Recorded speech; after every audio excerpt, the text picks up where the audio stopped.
নমস্কার বন্ধুরা, নলেজ কাল্টিভেটারে স্বাগত। আমি সুদীপ ঘোষ শুরু করছি যে ক্লাস, যেখানে পড়ার সাথে হাসি ফ্রি। আজকে একটি কিন্তু খুবই গুরুত্বপূর্ণ টপিক নিয়ে আলোচনা করব, যা আমাদের সকলে জানা উচিত। তার সাথে কম্পিটিটিভ এক্সামের কারেন্ট অ্যাফেয়ার্সে, বিশেষ করে মিসেলিনিয়াসের মেন্সের ওই জিকে টপিকের জন্য কিন্তু খুব ইম্পর্টেন্ট। আজকের আমাদের টপিক হলো ইসরায়েল ইরান যুদ্ধ। মিডল ইস্টে এখন টেনশন তৈরি হয়েছে, অনেকে বলছে হয়তো তৃতীয় বিশ্বযুদ্ধ শুরু হতে চলেছে।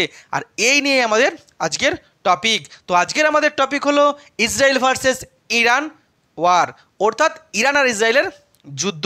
তো আজকের ভিডিওতে আমরা দেখে নেব মিডল ইস্টের এই টেনশনের খবরটি কী আছে, ইসরায়েল আর ইরানের এই শত্রুতার ইতিহাস কি বলছে, কেন তারা বারবার যুদ্ধে জড়িয়ে পড়ছে, তার সাথে ইসরায়েলের সাথে প্যালেস্টাইনের যুদ্ধের কারণ, ইসরায়েলের সাথে লেবাননের যুদ্ধের কারণ, তার সাথে এই যে সারা বিশ্বজুড়ে আবার নতুন যুদ্ধ খেলা শুরু হয়েছে, সেটির মূল কারণ কি ক্রমান্বয়ে সেটা দেখে নেব, ক্রোনোলজিক্যালি সেটা দেখে নেব। তার সাথে এই যুদ্ধের ফলে যদি আবার তৃতীয় বিশ্বযুদ্ধ শুরু হয়, তাহলে ভারতবর্ষের উপরে কী এফেক্ট পড়তে চলেছে তাও কিন্তু আলোচনা করব। তো ভিডিও শুরু করার আগে, এটি একটি শিক্ষামূলক ভিডিও। এই ভিডিওতে উদ্দেশ্যপ্রণোদিত ও ইচ্ছাকৃতভাবে কোনো হিংসা বা রাজনৈতিক বা সাম্প্রদায়িক বিদ্বেষ অন্তর্ভুক্ত নেই। তবু যদি ভিডিওর কোনো অংশ বিতর্কিত মনে হয়, সেটি অনিচ্ছাকৃত এবং তার জন্য ক্ষমা প্রার্থী। তো এখন ভিডিওটি ভালো করে দেখুন, আর ভিডিও শেষে আপনার মতামত থাকলে অবশ্যই কমেন্ট বক্সে জানাবেন। আরও একবার, ভিডিও শুরু করার আগে, যুদ্ধ নয় শান্তি চাই। যুদ্ধ কোনোদিনও কোনো বিষয়ের সমস্যার সমাধান হতে পারে না। তাই যুদ্ধ বন্ধ হোক, পৃথিবী জুড়ে শান্তি ফিরে আসুক। এখন আমাদের মূল ভিডিও। যে মিডল ইস্টে টেনশন তৈরি হয়েছে, ইরানের সাথে ইসরায়েলের যুদ্ধ শুরু হয়েছে, আর ইরান ইসরায়েলে মিসাইল অ্যাটাক করেছে, অন্যদিকে আবার ইসরায়েল লেবাননে মিসাইল অ্যাটাক করেছে। এটা কিন্তু চলছেই। শুরু হয়েছিল কোথায়? শুরু হয়েছিল ইসরায়েলের প্যালেস্টাইন বা হামাসের উপরে আক্রমণ দিয়ে, এরপরে ইরান, তারপরে আবার লেবাননে চলছে। আর অনেকে ভাবছে এই যে মিডল ইস্ট জুড়ে এখন যুদ্ধ খেলা চলছে, এর ফলে হয়তো আমরা তৃতীয় বিশ্বযুদ্ধের দিকে আগিয়ে যাচ্ছি, হয়তো আমরা তৃতীয় বিশ্বযুদ্ধ দেখতে চলেছি। আর আমরা জানি বিশ্বযুদ্ধ মানে একটা ভয়ঙ্কর পরিবেশ, আমাদের ভিতরে আতঙ্ক তৈরি হচ্ছে। তাই কিন্তু আমরা ভয়ে আছি যে তৃতীয় বিশ্বযুদ্ধ হলে কি ক্ষতি হতে পারে। এখন এই মিডল ইস্টের যে সমস্যা, তার কিন্তু সরাসরি প্রভাব পড়তে পারে ভারতের উপরে। আর ভারতও কিন্তু এই নিয়ে খুবই সাবধান। বিষয়টি যে খুবই স্পর্শকাতর, তাও কিন্তু ভারত সরকার বুঝতে পেরেছে। তাই ভারতেও কিন্তু একটা টান উত্তেজনা চলছে। এখন ইসরায়েল আর ইরানের যুদ্ধের বা শত্রুতার মূল কারণ কি, এটা জানতে গেলে আমাদেরকে আগে দেখতে হবে ইসরায়েলের সাথে প্যালেস্টাইন বা ফিলিস্তিন পিপলের যে শত্রুতা বা যে সংঘর্ষ, তার মূল কারণ কি। মেনলি ইসরায়েলের মধ্যে অবস্থিত দুটো প্রদেশ হলো, একটা হচ্ছে গাজা স্ট্রিপ, একটা হচ্ছে ওয়েস্ট ব্যাঙ্ক। এই দুটি প্রদেশে অবস্থান করে কারা? এই দুটি প্রদেশে বসবাস করে ফিলিস্তিন সম্প্রদায়ের মানুষ বা প্যালেস্টাইন সম্প্রদায়ের মানুষ বা যারা মুসলিম সম্প্রদায়ের মানুষ। আর এই দুই প্রদেশের উপরে বারবার আক্রমণ চালায় এই ইসরায়েল। তার মূল কারণ হচ্ছে এদের ধর্মীয় কারণ। কারণ এই প্যালেস্টাইন আর ইসরায়েলের যে মূল কারণ হলো জেরুজালেমকে নিয়ে, যে জেরুজালেম ইহুদিদের খুব পবিত্র, আবার মুসলিমদের খুবই পবিত্র। আর সেই নিয়ে কিন্তু প্রাচীনকাল থেকে দুই সম্প্রদায়ের মধ্যে, ইহুদি আর মুসলিমদের অর্থাৎ ফিলিস্তিনদের মধ্যে যুদ্ধ চলে আসছিল। একটা সময় যখন ফিলিস্তিনদের ক্ষমতা বেশি ছিল, তখন তারা এই ইসরায়েলের অর্থাৎ ইহুদিদেরকে তাড়িয়ে দিয়েছিল অত্যাচার করে। পরে আবার ইহুদিরা তাদের ক্ষমতায় যখন ফিরে আসে, তখন তারা আবার এই জায়গা দখল করে নেয় এবং ফিলিস্তিনদেরকে অত্যাচার করে তাদেরকে তাড়িয়ে দেয়। এবং 1948 সালে এই ইহুদিরা তাদের ক্ষমতা নিয়ে ফিরে এসে ওখানে একটি স্বাধীন দেশ ঘোষণা করে, যেটা হচ্ছে ইসরায়েল। অর্থাৎ ইসরায়েল হলো ইহুদিদের দেশ। আর ইসরায়েল দেশের মধ্যেই দুটো প্রদেশ হচ্ছে এই গাজা আর ওয়েস্ট ব্যাঙ্ক, যেখানে ফিলিস্তিন পিপল বা মুসলিম সম্প্রদায়ের মানুষ বসবাস করত। তাদের সঙ্গে এই ইসরায়েলের বারবার কিন্তু যুদ্ধ লেগেছে এবং বারবার কিন্তু এই ফিলিস্তিনের উপরে অত্যাচার চালিয়েছে এই ইসরায়েলরা। তবে এই ইসরায়েলের যে এই যে উপনিবেশিক যে মানসিকতা বা যে অত্যাচার, তার বিরুদ্ধে কিন্তু বারবার প্রতিবাদ জানিয়েছে এই ফিলিস্তিন পিপলরা, অর্থাৎ প্যালেস্টাইনের লোকজনরা। প্যালেস্টাইনের একটি পিএলও, প্যালেস্টাইন লিবারেশন অর্গানাইজেশন ছিল, যারা ইসরায়েলের বিরুদ্ধে যুদ্ধ করত। অন্যদিকে পরবর্তী ক্ষেত্রে হামাস বলে একটি সংগঠন গঠিত হয়, তারাও কিন্তু সরাসরি এই ইসরায়েলের বিরুদ্ধে যুদ্ধ করে। অন্যদিকে ইসরায়েল বলে হামাস হচ্ছে জঙ্গি গোষ্ঠী, কিন্তু প্যালেস্টাইন বলে যে হামাস আমাদের জঙ্গি গোষ্ঠী নয়, হামাস হলো আমাদের বিপ্লবী সংগঠন, কারণ এরা ইসরায়েলের বিরুদ্ধে আমাদের স্বাধীনতার জন্য লড়াই করছে। আর এই নিয়ে কিন্তু যুদ্ধ বারবার চলে আসছে। 2023-24 সালেও কিন্তু এই ইসরায়েল অ্যাটাক করে এই গাজা ও ওয়েস্ট ব্যাংকের ওপরে, ফিলিস্তিন পিপলের উপরে, বিশেষ করে হামাস সংগঠনকে নিকেশ করার জন্য। আর হামাসরাও কিন্তু তার একটা রিটেলিয়েট বা প্রতিক্রিয়া কিন্তু দেয়। কিন্তু এই মুহূর্তে গাজা প্রদেশের অবস্থা কিন্তু খুবই খারাপ। ইসরায়েলের বারংবার আক্রমণের ফলে গাজা প্রদেশে এখন পুরো ক্রাইসিস চলছে, খাবার নেই, মানে কি বলবো, জঘন্য অবস্থা। এবং সবথেকে বড় কথা, এই ইসরায়েলের আক্রমণে 41,000 বা 40,000-এর লোকের বেশি কিন্তু মানুষজন মারা গেছে। 2024 সালের প্রথমে শুরু হয়েছে, সেটা কিন্তু এখনও চলছে। ইসরায়েল এই প্যালেস্টাইনের উপরে তাদের নিয়ন্ত্রণ জারি রেখেছে বা যুদ্ধ জারি রেখেছে। তার একটা মূল কারণ হচ্ছে এই ইসরায়েলের যিনি রাষ্ট্রপ্রধান তিনি হলেন নেতানিয়াহুর একটা আসল লক্ষ্যই হচ্ছে যে সবসময় যুদ্ধকে জারি রাখার। তাহলে কি হবে? তাহলে দেশের যে আসল যে সমস্যা, অন্ন বস্ত্র এসবের যে সমস্যা, সেখান থেকে মানুষ লুকিয়ে থাকবে। আর মানুষ বিদেশের সঙ্গে যখন যুদ্ধ হবে, মানুষের একটা যে দেশপ্রেম জাগ্রত হবে, আর সেটাকে কাজে লাগিয়ে বারবার ভোটে জিতবে। এটা কিন্তু প্রত্যেকটা দেশের রাষ্ট্রপ্রধানদের একটা সহজে রাজনীতির ক্ষমতা ধরে রাখার একটা কৌশল। সে ভারত হতে পারে বা যে কোনো দেশ হতে পারে, প্রাচীনকাল থেকে হয়ে এসছে। যখন তোমার চাকরি চাই, যখন তোমার খাদ্য চাই, যখন তোমার অন্ন বস্ত্র চাই, তুমি শাসককে তুমি প্রশ্ন করছো আমি পাচ্ছি না কেন, তখন শাসক তোমাকে দেশপ্রেম খাইয়ে দিচ্ছে যে দেখো আমরা শত্রু দেশের সাথে লড়াই করছি, আর সেটা নিয়ে তুমি কিন্তু ব্যস্ত থাকো। তাই ইচ্ছা করে এই নেতান হয়ে চাই ক্ষমতা দখল করতে, এই যুদ্ধ যেন জারি থাকে। এখন এ তো গেল ইসরায়েলের সাথে প্যালেস্টাইনের যুদ্ধ। এখন ইসরায়েলের সাথে ইরানের যুদ্ধের কারণটা কি বা শত্রুতার কারণটা কি? কিন্তু এই যে ইরানের সাথে ইসরায়েলের যুদ্ধ হচ্ছে, মনে রাখতে হবে এখন তারা শত্রু হলেও একটা সময় কিন্তু আর ইরান আর ইসরায়েল ছিল কিন্তু দুই বন্ধু। মেনলি ইসরায়েল দেশটি যখন স্থাপন হয়েছিল 1948 সালে, তখন কিন্তু ইরান এই ইসরায়েলকে সাপোর্ট করেছিল। তখন ইরানে চলছিল যে পালভি রাজবংশের ক্ষমতা, এবং সেই সময় থেকেই এই পালভি শাহ বংশের ক্ষমতার সময় থেকেই কিন্তু ইসরায়েলের সাথে আর আমেরিকার সাথে খুব ভালো সম্পর্ক ছিল ইরানের। কিন্তু এটা চললো কতদিন? 1979 সাল পর্যন্ত। 1979 সালে ওই পালভি শাহ বংশের ক্ষমতার শেষ হয় এবং ইরানে শুরু হয় একটা যে ইসলামিক রিফর্ম বা ইসলামিক একটা রেভলিউশন তৈরি হয়, একটা মুসলিম রেভলিউশন তৈরি হয়। যিনি করেছিলেন তিনি হলেন আয়াতুল্লাহ খোমেনি। এই আয়াতুল্লাহ খোমেনি তিনি কিন্তু নতুন ইসলামিক প্রজাতন্ত্র গঠন করে এই ইরানে, এবং তিনি ছিলেন অ্যান্টি ইসরায়েল এবং অ্যান্টি আমেরিকা, এমনকি তিনি আবার অ্যান্টি সৌদি আরবিয়া ছিলেন। যদিও সৌদি আরবিয়ার মুসলিম কান্ট্রি, কিন্তু সৌদি আরবিয়া হচ্ছে সুন্নি মুসলিমের দেশ, আবার ইরান হচ্ছে শিয়া মুসলিমের দেশ। সেই নিয়েও কিন্তু একটা বিতর্ক তাদের মধ্যে ছিল। এখন এই খোমেনি ক্ষমতায় বসেই তিনি প্রথমে কিন্তু তাদের দেশে ইসরায়েল মানুষের যে পাসপোর্ট ছিল সেই পাসপোর্টকে বাতিল করে দেয়, এবং তেহরানে ইসরায়েলের যে এমবেসি ছিল সেই এমবেসিকে দখল করে নেয়, এবং সেই এমবেসিকে তুলে দেয় প্যালেস্তাইনের লোকজনের হাতে। এবং ইরান বলেছিল যে এই মুসলিম জগতে তারা একটা সবথেকে ক্ষমতাশালী দেশ হয়ে উঠবে, আর সেই নিয়ে কিন্তু তারা তাদের স্ট্রাগল তৈরি করছিল। কিন্তু অন্যদিকে তাদের সমস্যা হয়ে দাঁড়িয়েছিল সৌদি আরব মুসলিম দেশ হলেও তারা কিন্তু তাদের শত্রু ছিল। কিন্তু ইরান ইসরায়েলকে শত্রু মনে করলেও সরাসরি কিন্তু তারা কখনোই যুদ্ধ করেনি। এমনকি সাদ্দাম হোসেন যে ছিল ইরানেরও শত্রু, ইসরায়েলের শত্রু, সেই ক্ষেত্রে কিন্তু ইরান আর ইসরায়েল একই নীতিতে চলছিল সাদ্দাম হোসেনের বিরুদ্ধে। কিন্তু ইরান সরাসরি ইসরায়েলের বিরুদ্ধে যুদ্ধ না করলেও এই যে হামাস গোষ্ঠী, এই যে হেজবুল্লাহ গোষ্ঠী, এদেরকে কিন্তু পিছন থেকে সাপোর্ট করতো ইসরায়েলের বিরুদ্ধে যুদ্ধ করার জন্য। পেছন থেকে অস্ত্র দিয়ে, পেছন থেকে টাকা দিয়ে তারা সাহায্য করত। অন্যদিকে ইসরায়েল কী করতো? ইসরায়েল ইরানের বিরুদ্ধে সরাসরি যুদ্ধ না করে ইরানের যে সাইবার অ্যাটাক করতো, আর ইরানের যে পরমাণু বিজ্ঞানীরা ছিল তাদেরকে তারা খুন করে দিত। এখন এটা গেল ইরানের সাথে ইসরায়েলের যুদ্ধের প্রাচীন কারণ। এখন ইসরায়েলের সাথে লেবাননের যুদ্ধের কারণ কি?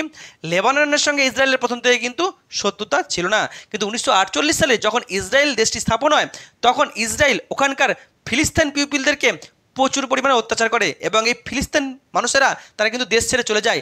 একটা বড় অংশের ফিলিস্তিন মানুষ তারা কিন্তু লেবাননের সাউথ প্রদেশে চলে যায় এবং দক্ষিণ প্রদেশে গিয়ে তারা বসবাস শুরু করে। আর যেহেতু তাদের ফিলিস্তিন পিপল, তাই পিএলও, ফিলিস্তিন লিবারেশন অর্গানাইজেশন, ফিলিস্তিন লিবারেশন অর্গানাইজেশন তারাও কিন্তু ওখানে একটি সংগঠনের শাখা খুলে এবং সেই থেকে সাউথ লেবাননে অবস্থিত যে সমস্ত প্যালেস্টাইনের পিপলরা আছে তারা কিন্তু এই ইসরায়েলের বিরুদ্ধে যুদ্ধ ঘোষণা করে। পরবর্তী ক্ষেত্রে 1980 সালে ওই প্রদেশে একটি এই যে ফিলিস্তিনপন্থী একটি সংগঠন গড়ে তোলে যা হচ্ছে হেজবুল্লাহ। তারাও কিন্তু ইসরায়েলের বিরুদ্ধে সরাসরি যুদ্ধ শুরু করে। ইসরায়েল বলে হেজবুল্লাহ হচ্ছে জঙ্গি সংগঠন, কিন্তু প্যালেস্তাইনের লোকজনের কাছে হেজবুল্লাহ হলো তাদের স্বাধীনতা সংগ্রামী সংগঠন বা রেভলিউশনারি সংগঠন। আর সেই কারণে কিন্তু একের পর এক দেশের সাথে ইসরায়েলের যুদ্ধ কিন্তু বা সংঘর্ষের কারণ তৈরি হয়। এখন বর্তমানে কি করে এই যুদ্ধ শুরু হলো? মেনলি 2023 শেষে 24-এ ইসরায়েল কি করে গাজা প্রদেশে অ্যাটাক করে, সেখানে হামাস গোষ্ঠীকে শেষ করার জন্য বা ফিলিস্তাইনের লোকজনকে শেষ করার জন্য। এই কারণেই কিন্তু মিডল ইস্টে যুদ্ধের বাতাবরণ তৈরি হয়। অন্যদিকে শুধু যে ইসরায়েল এই গাজা বা ওয়েস্ট ব্যাঙ্কে অ্যাটাক করেছে তা নয়, হামাসকে শেষ করার জন্য এই যুদ্ধ শুরু করেছে তা নয়, সেই সঙ্গে ইসরায়েল কি করে সিরিয়াতে অবস্থিত ইরানের যে এমবেসি আছে সেই এমবেসিকে তারা আক্রমণ করে এবং ইরানের সঙ্গে তারা সরাসরি যুদ্ধে জড়িয়ে পড়ে। এখন ইরান এতদিন সরাসরি ইসরায়েলের বিরুদ্ধে যুদ্ধ না করলেও এই যে তাদের এমবাসিতে আক্রমণ করা হয়েছে তার বিরুদ্ধে তারা একটা প্রতিশোধ নেওয়ার জন্য তারা অপারেশন ট্রু প্রমিস শুরু করে। এই অপারেশন ট্রু প্রমিসের জন্যই তারা কিন্তু ইসরায়েলের উপরে এপ্রিল মাসে মিসাইল আর ড্রোন হামলা করে। যদিও এই হামলাতে ইসরায়েলের খুব একটা বেশি ক্ষতি হয়নি, কারণ আমরা জানি ইসরায়েলে আছে মজবুত আয়রন ড্রোন সিস্টেম যেটা মিসাইলদেরকে আকাশেই ধ্বংস করে দিতে পারে। অন্যদিকে আর কি হয়, ইসরায়েল কি করে, ইসরায়েল এই ইরানের তেহরানে অবস্থিত এই হামাসের একজন নেতা সেই ইসমাইল হানিয়ানকে হত্যা করে। অর্থাৎ ইরানের সাথে ইসরায়েলের যুদ্ধ কিন্তু আরও প্রকট হয়ে ওঠে। অন্যদিকে আবার মেনলি ইসরায়েলের লক্ষ্য ছিল কি বললাম যে হামাসকে ধ্বংস করব, হিজবুল্লাহকে ধ্বংস করব, কারণ হামাস আর হিজবুল্লাহ মাঝে মাঝে ইসরায়েলের প্রদেশের মধ্যে দিয়ে ইসরায়েল দেশে ঢুকে তারা ইসরায়েলের ক্ষতি করে, ইসরায়েলের লোকজনকে তারা হত্যা করে। এখন হামাসকে ক্ষতিগ্রস্ত করার পরে ইসরায়েলের লক্ষ্য হয়ে ওঠে যে লেবাননের এই হেজবুল্লাহ গোষ্ঠী। আর হেজবুল্লাহ গোষ্ঠীকে তারা ধ্বংস করার জন্য তারা পেজার অ্যাটাক করে। পেজার অ্যাটাক কি? পেজার হচ্ছে এক প্রকারের একটা ডিভাইস, ফোনের মতো ডিভাইস, যে ডিভাইসের মাধ্যমে হিজবুল্লাহ সংগঠনের লোকজন তারা যোগাযোগ নিজেদের মধ্যে স্থাপন করত টেক্সট মেসেজের মাধ্যমে, ভয়েস মেসেজের মাধ্যমে। তারা ফোন ব্যবহার করতো না, কারণ ফোন ব্যবহার করলে ইসরায়েল সেটাকে হ্যাক করে নেবে, তাই তারা পেজার ব্যবহার করতো। কিন্তু এই পেজার তারা নিয়ে আসতো কোথা থেকে? চীনের আন্ডারে থাকা তাইওয়ান। আমরা জানি তাইওয়ানে চীনের বিরুদ্ধে একটা আন্দোলন চলছে, আর সেদিকেই কিন্তু এরা কাজে লাগায় এই ইসরায়েল তাইওয়ানের সঙ্গে যোগাযোগ করে তাদের যেখান থেকে এই কোম্পানি থেকে এই ডিভাইস তৈরি হচ্ছে সেখানে তারা একটা এক্সপ্লোসিভ ডিভাইস ওই পেজারের মধ্যে স্থাপন করে দেয় এবং সেটিকে এই হিজবুল্লাহ গোষ্ঠীর কাছে পাঠিয়ে দেয়।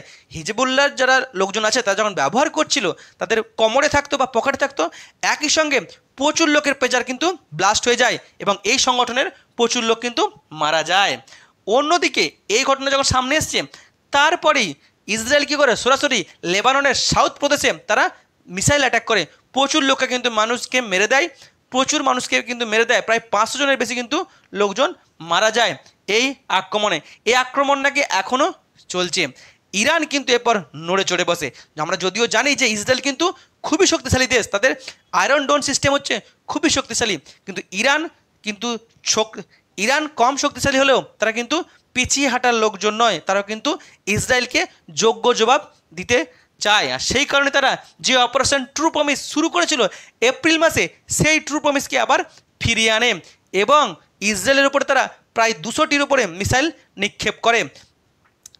আর এর ফলে হয়তো ইসরায়েলের খুব একটা বড় ক্ষতি হয়নি, কারণ ইসরায়েলের লোকজন কিন্তু যুদ্ধ নিয়ে খুবই সচেতন।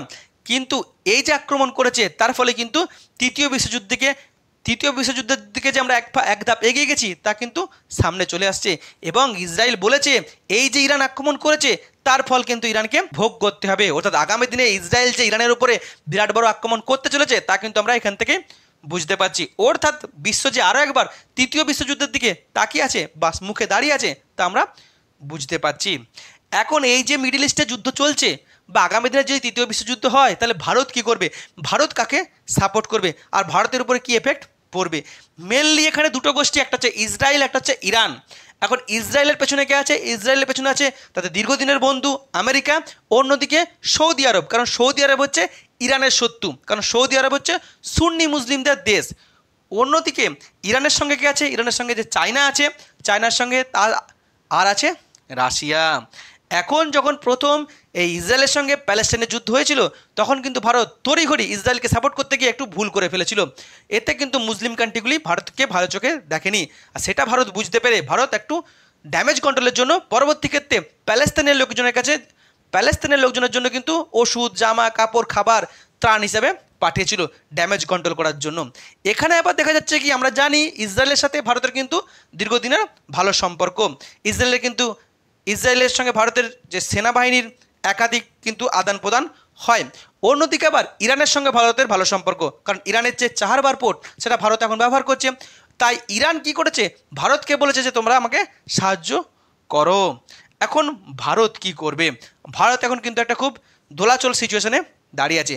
ভারত যদি ইসরায়েলকে সাপোর্ট করে, তাহলে ইরানের সঙ্গে যারা আছে, ইরানের সঙ্গে ভারতের সম্পর্ক খারাপ হয়ে যাবে। আবার ইরানের পেছনে কে আছে? ইরানের পেছনে আছে রাশিয়া। আমরা জানি রাশিয়া হচ্ছে ভারতবর্ষের প্রাচীন বন্ধু, বারবার ভারতকে সাহায্য করেছে কে? সেই রাশিয়া, সেই নেহরুর সময়ে, ইন্দিরা গান্ধীর সময়ে, অটল বিহারী বাজপেয়ীর সময়ে। তাই ভারত জানে যে রাশিয়া আমাদের সঙ্গে কোনোদিনও শত্রুতা করেনি, বিশ্বস্ত বন্ধু। তাই ভারত চাইবে না রাশিয়ার সঙ্গে সম্পর্ক নষ্ট করতে। আর অন্যদিকে চীন হচ্ছে ভারতবর্ষের প্রতিবেশী দেশ। চীনের সঙ্গে কিন্তু ভারতের সম্পর্ক নরমে গরমে, কখনো কখনো একটা যুদ্ধর মতো পরিস্থিতি তৈরি হচ্ছে, আবার কখনো দুই পক্ষ পেঁচিয়ে আসছে, এবং দুই দেশের মধ্যে কিন্তু বাণিজ্য একটা বিরাট বড় বিষয়। তাই ভারত চাইবে না প্রতিবেশী চায়নাকে রাগিয়ে তুলতে। অর্থাৎ ভারত যে ইসরায়েলকে সাপোর্ট করতে এখন যাবে না, সেটা আমরা এখানে বুঝতে পারছি। এখন ভারত যদি ইরানকে সাপোর্ট করে, তাহলে কী হবে? ইরানকে সাপোর্ট করলে ইসরায়েলের পেছনে যারা আছে, ইসরায়েলের সঙ্গে বন্ধুত্ব সম্পর্ক খতম হয়ে যাবে। অন্যদিকে ইসরায়েলের পেছনে আছে কে? আছে আমেরিকা, আবার সৌদি আরব। আমেরিকার সঙ্গে ভারতের সম্পর্ক এখন অনেকটাই ভালো আমরা দেখতে পাচ্ছি, এমনকি সৌদি আরবের সঙ্গে ভারতের সম্পর্ক কিন্তু খুবই ভালো। তাই ইরানকে যদি সাপোর্ট করতে চায়, তাহলে ইসরায়েলের সম্পর্ক খারাপ হবে, ইসরায়েলের সাথে সম্পর্ক খারাপ হবে, আমেরিকার সঙ্গে সম্পর্ক খারাপ হবে, আবার সৌদি আরবের সঙ্গে সম্পর্ক খারাপ হবে। তাই ভারত এখন কি করবে? ভারতের এখন দোলাচল সিচুয়েশন। অন্যদিকে সরাসরি ভারতবর্ষের উপর এফেক্ট পড়বে তেলের উপরে। মিডল ইস্টের সিচুয়েশন মানে কি? মিডল ইস্টে টেনশন মানে হচ্ছে তেলের উপরে প্রভাব পড়বে, আর তেল আমাদের চাই, নাহলে আমাদের অর্থনীতিতে ব্যাপকভাবে প্রভাব পড়বে। অন্যদিকে ভারত তেল নেয় কোন দেশ থেকে? রাশিয়ার কাছ থেকে নেয়, সৌদি আরবের কাছ থেকে নেয়। তাহলে কিন্তু তেলের উপরে ভারতের বিরাট বড় প্রভাব পড়তে চলেছে। তাহলে ভারত এখন কি করবে? কাকে সাপোর্ট করবে? এই মুহূর্তে যে সিচুয়েশন দাঁড়িয়ে আছে, ভারতের টোটাল বিষয়টার উপর কিন্তু নজর রাখা উচিত। আগ বাড়িয়ে কাউকে সাপোর্ট করতে যাওয়া উচিত নয়। শুধু ভারত সরকার নয়, ভারতের সাধারণ মানুষেরও কিন্তু উচিত যে এখন সোশ্যাল মিডিয়ার মাধ্যমে বা অন্য কিছুর মাধ্যমে কোনো দেশকেই যেন বা কোনো পক্ষকে যেন আমরা সাপোর্টের কথা না বলি, তাহলে কিন্তু সেটা ভারতের জন্য ক্ষতি হতে পারে। তো যখনই বিশ্বজুড়ে একটা বিশ্বযুদ্ধের দমামা বাজবে, তখনই কিন্তু ভারতের একমাত্র সঠিক পথ হচ্ছে নিরপেক্ষতা থাকা, যেটা আমরা নেহরুর আমলে করেছিলাম, জোট নিরপেক্ষ নীতি। যেটাই কিন্তু ভারতকে পরবর্তী ক্ষেত্রে বিরাট বড় সহযোগিতা শক্তি দিয়েছিল, একটা শক্তিধর দেশ হিসেবে বা একটা সঠিক দেশ হিসেবে তাদের নীতি তৈরি করার জন্য। তখন ভারত কি করবে সেটা আমরা পরবর্তী ক্ষেত্রে দেখতে পারবো। এখন এই যুদ্ধ নিয়ে ভারতের কি করা উচিত বা ভারতের উপরে আর কি প্রভাব পড়তে পারে বলে আপনার মনে হয়, আপনি কিন্তু কমেন্ট বক্সে জানাবেন। ভিডিওটি এখানে শেষ হলো। ভিডিওটি যদি ভালো লাগে অবশ্যই লাইক, কমেন্ট, শেয়ার এবং চ্যানেলটি সাবস্ক্রাইব করতে ভুলবেন না। আবার দেখা হবে নতুন একটি ভিডিওতে। ততক্ষণ পড়তে থাকো, হাসতে থাকো।